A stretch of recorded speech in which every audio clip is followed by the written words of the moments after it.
नमस्कार। कैसे हैं आप? आज हम देखते हैं अगला टॉपिक पर। मैं विजय गर्ग, आपकी क्लास 12 का। आज का टॉपिक है बाह्य क्षेत्र में स्थितिज ऊर्जा। फिर ध्यान देते हैं, बाह्य क्षेत्र में स्थितिज ऊर्जा। इसके पहले हमने पढ़ा था कि किसी अनेक आवेश के कारण किसी निकाय की स्थितिज ऊर्जा। अब हालांकि ये टॉपिक पहले होना चाहिए, लेकिन आपकी किताब में जो क्रम में दिया है उस क्रम से हम आगे बढ़ रहे हैं, इसलिए इस टॉपिक को बाद में लेके आ रहे हैं। इस टॉपिक का फिर से एक बार समझें, बाह्य क्षेत्र में स्थितिज ऊर्जा। इसमें 3 पॉइंट बनते हैं। हम पहले बात करते हैं कि किसी एक आवेश पर, फिर किन्हीं 2 आवेश पर, और फिर आखिरी वैद्युत द्विध्रुव पर। हम क्रम से आगे बढ़ते हैं। जैसे कि नाम से ही स्पष्ट है कि बाह्य क्षेत्र। बाह्य क्षेत्र का आशय है कि मान लीजिए ये कोई बिंदु है, इसका आवेश है Q,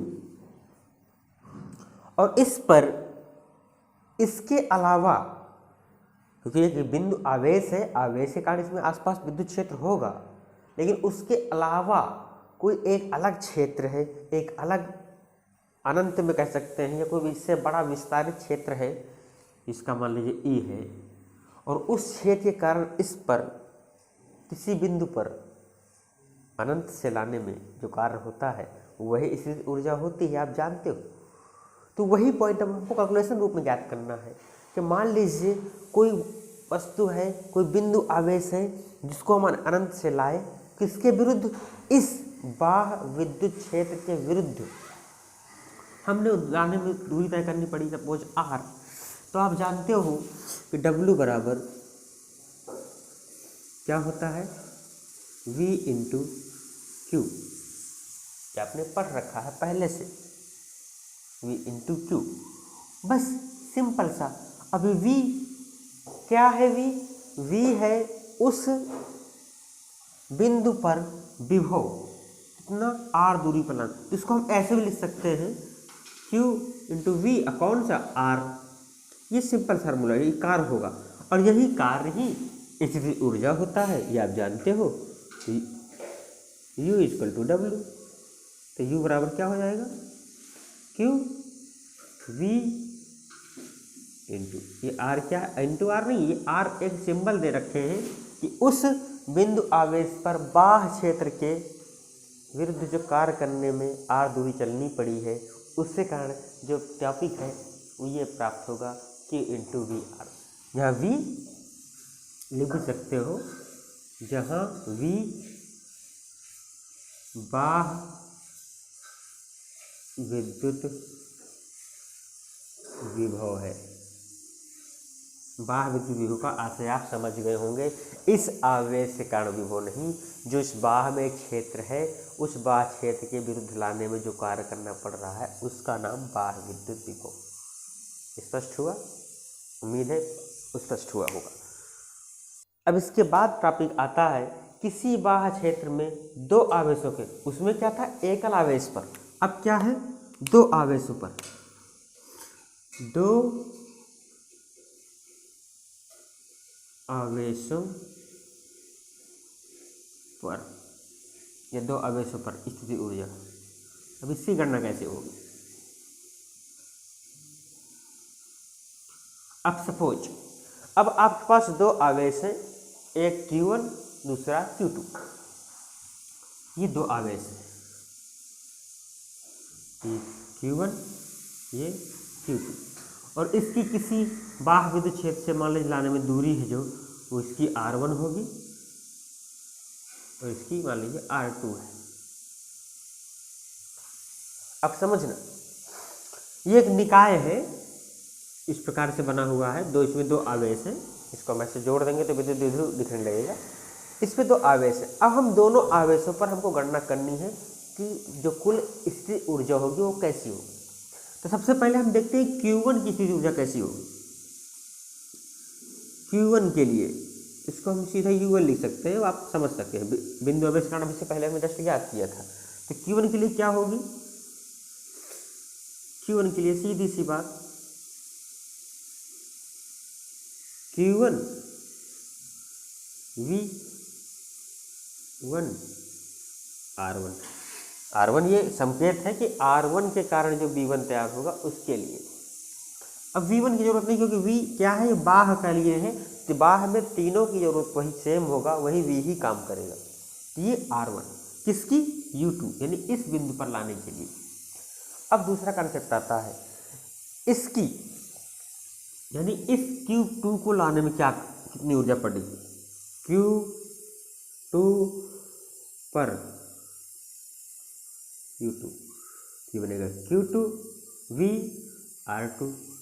लेकिन अब हमको समझना है इस बिंदु पर, क्योंकि पहले से आ गया है, अब इस पर इसको जब लेके हम बाहर से आ रहे हैं तो इसका तो विभव काम करेगा ही करेगा, इसके कारण जो क्षेत्र उत्पन्न हुआ उसके भी विरुद्ध ये कार्य करना पड़ रहा है। बस यही हमें इसमें समझना है।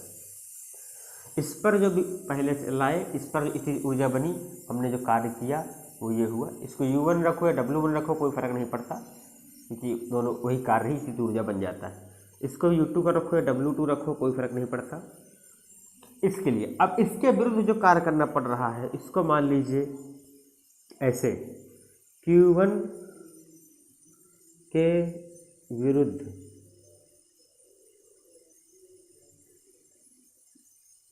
Q2 को लाने में कृत कार्य।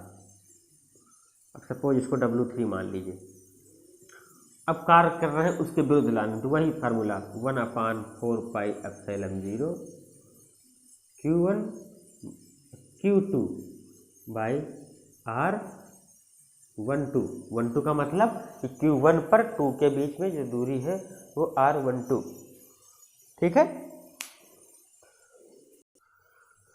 तो ये हुई दूरी, ये हुआ इसका कार्य। अब हमको चूंकि निकालना है दो आवेशों पर स्थिति ऊर्जा, संपूर्ण रूप से स्थिति ऊर्जा, तो संपूर्ण रूप के लिए कुल स्थिति ऊर्जा निकालने के लिए कुल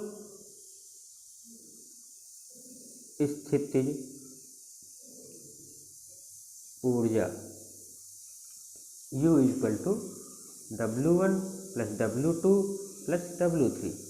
सबको जोड़ दीजिए। W1 क्या था, Q1 V R1 plus W2 Q2 V R2 plus W3 1/4πε0। ये 1/, हटा, ये Q1 Q2 और ये R12। ये हमारा निकला आपका पूरा टॉपिक कि जब किसी बाह्य क्षेत्र में दो आवेशों पर इकट्ठा रखे हुए हों, इससे ऊर्जा ज्ञात करनी हो, तो आपको सीधा से याद रखना है कि पहले एक आवेश पर हम ज्ञात करेंगे कुल कितना कार्य करना पड़ा अनंत से लाने में, फिर दूसरे आवेश पर कितना कार्य करना पड़ा अलग अलग रूप से, फिर चूंकि एक आवेश पहले से आ चुका होगा, फिर तीसरा आवेश आ रहा है तो उस पर अगर कोई चौथे निकाय की बात करें, 3 निकाय की बात होती तो यहाँ पे दूसरा बन जाता, फिर Q1 Q2 दोनों कारण जो ऊर्जा फिर उसके कारण बढ़ता। इस प्रकार हम कंटिन्यू उसमें बढ़ते जाते और आपका टॉपिक मिलता जाता। उम्मीद है स्पष्ट हो गया होगा। और अब अगला टॉपिक आता है कि बाह्य क्षेत्र में वैद्युत द्विध्रुव की स्थिति ऊर्जा। समझिएगा, बाह्य क्षेत्र बाह्य ही है, बाह्य क्षेत्र में द्विध्रुव की स्थितिज ऊर्जा। अब ये कैसे निकालना है, सपोज हमारे पास कोई बाह्य एक विद्युत क्षेत्र है, इसकी दिशा ऐसे है,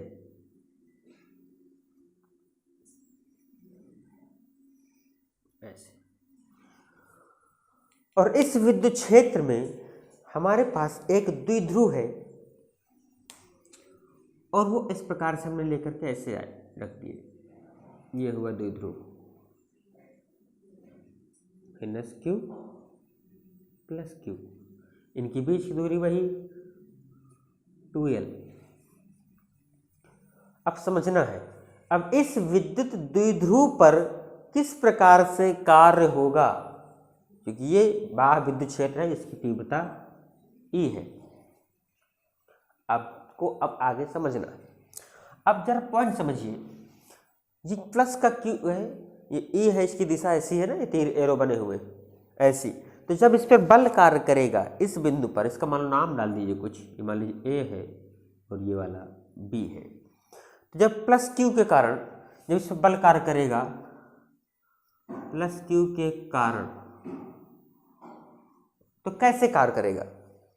ये E है, ये ऐसे भगेगा, क्योंकि ये इसकी दिशा ऐसी है ना प्लस की ओर, तो ये इधर से यहाँ, इसका मतलब क्या है कि यहाँ पर कोई प्लस का आवेश होगा, बड़ा सा आवेश होगा। जब ये प्लस का आवेश होगा तो इसके कारण इस तीव्रता ऐसे निकल रही होगी, विद्युत बल रेखाएं ऐसे ही तो जा रही होंगी इसके कारण, क्योंकि प्लस का है, ऐसे ऐसे निकल रही होंगी, और वही बल रेखाएं यहाँ एक क्षेत्र निर्माण कर रही। अब यहाँ हमने एक लंबवत द्विध्रुव रख दिया ऐसे करके, जिसका इधर हिस्सा प्लस माइनस वाला है और इधर का हिस्सा प्लस वाला है। अब ये माइनस वाला है, ये प्लस का क्यों होगा? तो इसकी दिशा जब इस बल कार्य करेगा, कैसे कार्य करेगा? माइनस इसको आकर्षित करेगा, प्लस की ऐसे घूमने का प्रयास करेगा, और ये वाला उधर घूमने का प्रयास करेगा। फिर वही बल युग्म वाला कंसेप्ट काम करेगा जो पहले हम पढ़ चुके हैं। अब इसकी दिशा इधर, इसकी दिशा इधर, तो इसके माइनस के ऊपर प्लस क्यू के कारण बल कितना कार्य करेगा? तो बल जो कार्य करेगा क्या होगा? प्लस क्यू ई, क्योंकि आपने पढ़ा है एफ ई बराबर एफ बाई क्यू, इसलिए एफ बराबर क्यू ई। अब माइनस के कारण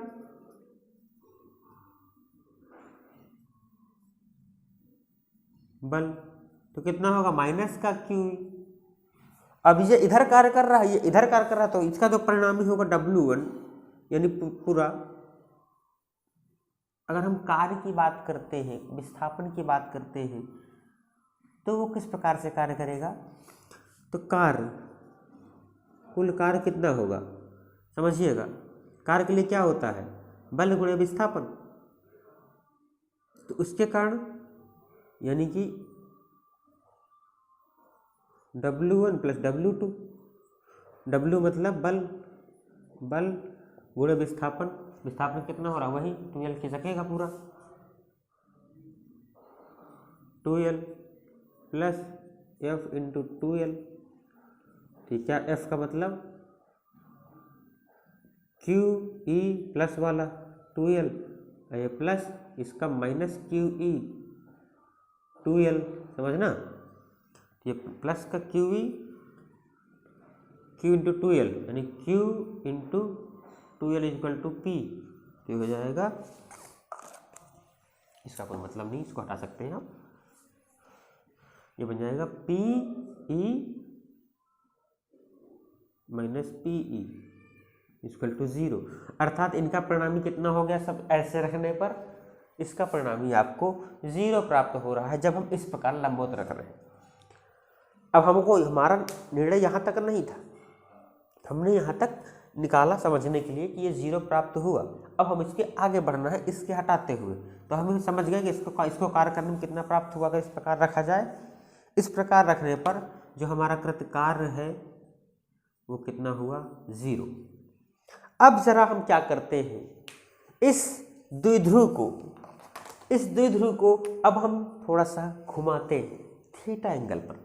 हमने इस द्विध्रुव को इतना घुमाया ऐसे,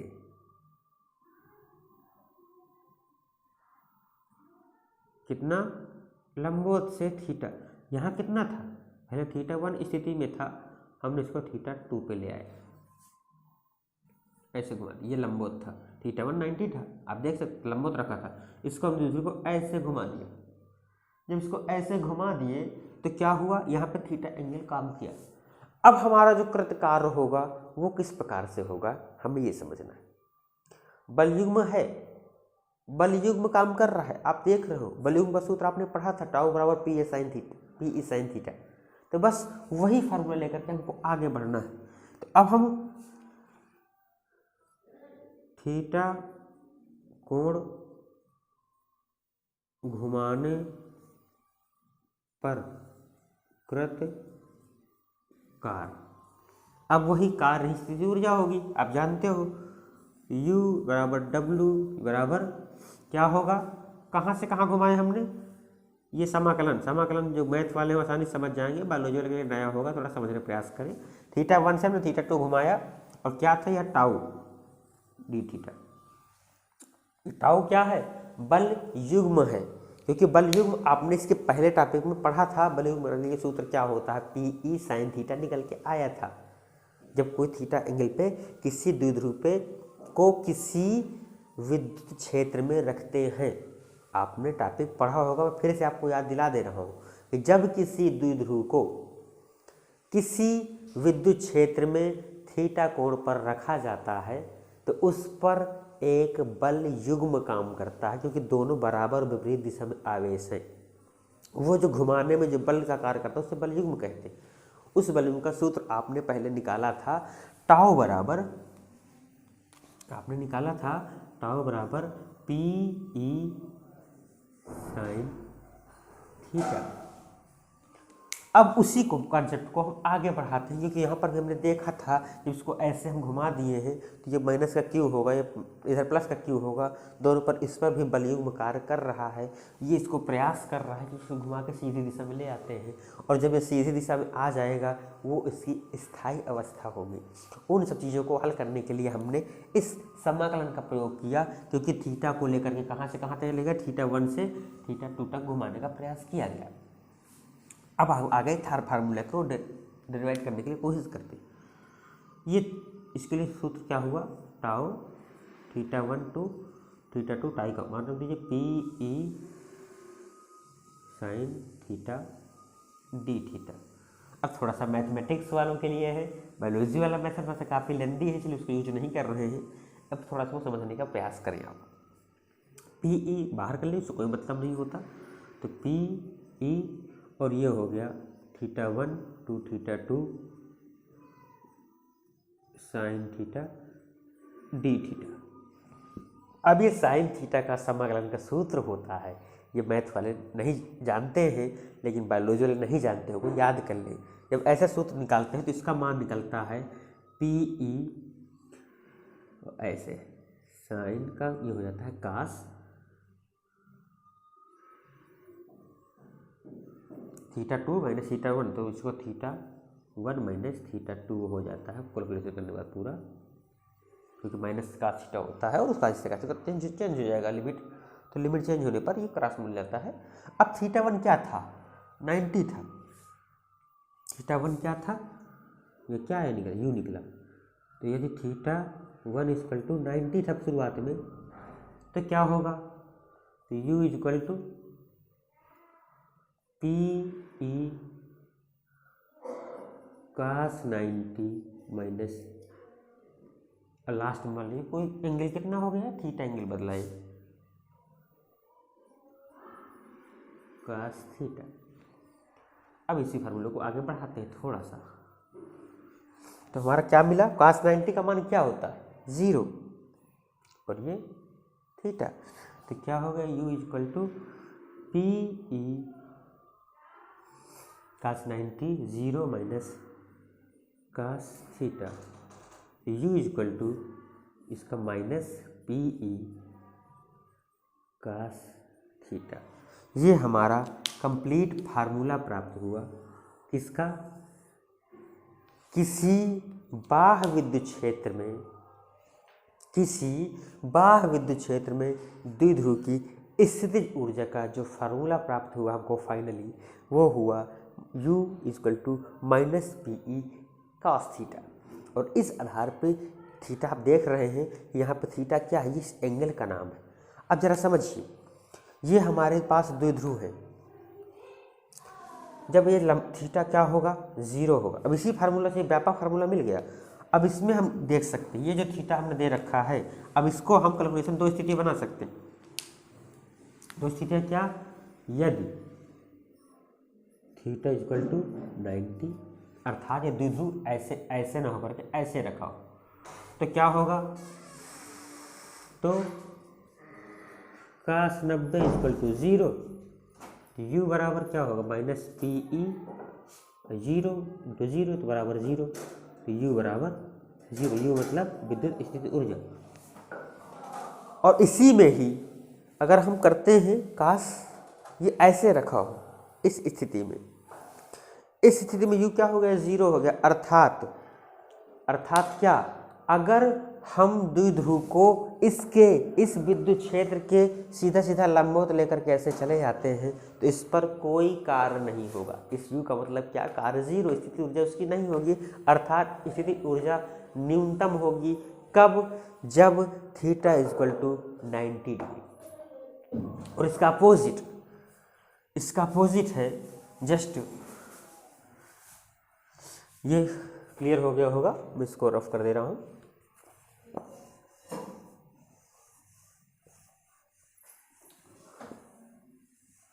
इसका अपोजिट जस्ट क्या है, यदि थीटा इक्वल टू जीरो तो क्या होगा, कास थीटा इक्वल टू 1, क्योंकि कास जीरो का मान 1 होता है। तो उस समय क्या होगा, u equal to minus P E dot cos theta मतलब cos zero minus P E dot 1, अर्थात u equal to minus P E. इस स्थिति में क्या होगा, इसका मान माइनस पी ई, यानी पहले जीरो था वो उससे भी माइनस में चला गया, वो एकदम माइनस में चला गया। और दूसरी कंडीशन क्या होती, अगर हम इस पर पूरा घुमा देते हैं, अर्थात यहाँ पर लाए और उसको पूरा डायरेक्शन ऐसे घुमा दिया, तो तीसरी स्थिति और तैयार हो गई। तीसरी स्थिति क्या बनी, तीसरी स्थिति ये बनी कि यदि थीटा इक्वल टू 180, कि जब इस द्विध्रुव को हम पूरा ऐसे घुमा कर इधर कर देंगे, क्यू वाला उधर वो वाला इधर, पूरा घुमाने में जो कार्य करना पड़ेगा, तो उस समय क्या होगा, कास 180 इक्वल टू माइनस 1। तो अब समझना, u equal to P E cos 180 minus P E minus 1, ये हो गया प्लस का पी ई। इस स्थिति में सर्वाधिक स्थिति ऊर्जा होगी प्लस का पी ई है, यानी कि अब आपको स्पष्ट हो गया होगा कि इस बाह्य क्षेत्र में विद्युत द्विध्रुव को जो स्थिति ऊर्जा होगी वो किस प्रकार से डिवाइड की जा रही है, किस प्रकार से उसको डेरिवेट किया गया है। एक बार फिर से कंक्लूजन करने का प्रयास करते हैं। हमने सबसे पहले द्विध्रुव को एक विद्युत क्षेत्र में रखा, विद्युत क्षेत्र में रखने के बाद हमने देखा कि अगर इसको सीधा लंबवत रखे हैं तो चूँकि इस पर बराबर और विपरीत दिशा में परिणामी बल कार्य कर रहे हैं और इनका कृत कार्य क्या हो जाएगा, जीरो हो जाएगा। जब ये जीरो प्राप्त हो रहा था, अब हमने क्या किया, इसको थोड़ा सा 90 डिग्री के अलावा हमने थोड़ा सा उसको थीटा डिग्री पे घुमा दिया। जब थीटा डिग्री पे घुमा दिया तो हमें क्या करना पड़ेगा, इस थीटा 1 की स्थिति से थीटा 1 पे थीटा 2 पे हम लाए हैं, तो इसको लाने में जो कार्य करना पड़ेगा उस बिंदु के लिए हमने सीधा सीधा समाकलन कर दिया था। समाकलन करने के लिए हमने क्या किया, वही जो बलयुग्म कार्य करता है टाउ, उस टाउ को इस्तेमाल किया और W बराबर theta 1 to theta 2 tau sine theta, वही टाउ के बराबर पी साइन थीटा से फार्मूला निकला। साइन थीटा को हमने डेरिवेट किया, मैथमेटिक्स लगाई थोड़ी सी, यहाँ पे फिजिक्स नहीं थी। उस मैथमेटिक्स के बाद जो फार्मूला हमको फाइनली प्राप्त हुआ 90 डिग्री के से घुमाने पर, वो प्राप्त हुआ हमको u बराबर माइनस पी कास थीटा। अभी चूंकि थीटा क्या है, थीटा है इसकी लंबवत से दूरी, यानी इस 90 सेंट से जो झुका हुआ कोण है। अब इस झुके हुए कोण को हम जिस प्रकार से बदलते हैं उसी हिसाब से इसकी स्थिति ऊर्जा बदलती जाती है। तो इस पर 3 स्थितियाँ बनी। थीटा इक्वल टू अगर 90 डिग्री है तो देखो वही कार्य फिर जीरो प्राप्त हुआ। यदि थीटा इक्वल टू जीरो कर देते हैं, इसके ऐसे रख देते हैं विद्युत द्विध्रुव को, तो जीरो रखने पर हमको U P minus sine theta प्राप्त होता है, माइनस के पी प्राप्त होगा। यदि इसको हम इस ऐसे कर देते हैं तो उसमें इस स्थिति में प्लस पी प्राप्त होता है। तो अब आपको एकदम स्पष्ट हो गया होगा कि न्यूनतम कब होगी, जब हमारा थीटा जीरो होगा, तब माइनस में प्राप्त हो रही है, माइनस का पी प्राप्त हो रही है।